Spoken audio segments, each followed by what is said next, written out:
Okay, guys, question came up. We've been talking about this recently. One of the greatest crankbaits ever made, the 8-inch Jake by Mania Tackle. Problem is sometimes these lips will fall out. They're only put in there by pressure. And other times, if you're banging the rocks, they may break, which is what you're seeing there.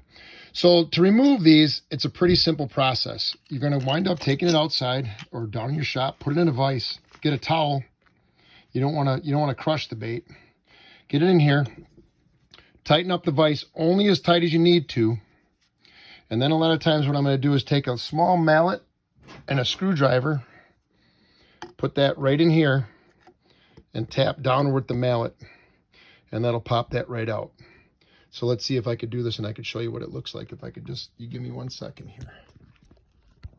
What we're going to do is take a tap with the mallet here now. Just enough pressure. And there it goes. So the lip comes out, and what you're left with is a nice clean body to receive a new one.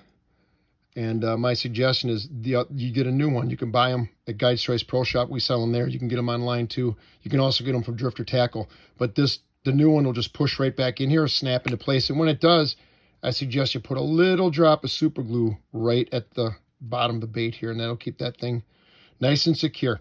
So that's how it works, guys. And that's your 8-inch Jake. Again, one of the greatest crankbaits ever made, but even some of the great ones have minor setbacks. Thanks for watching.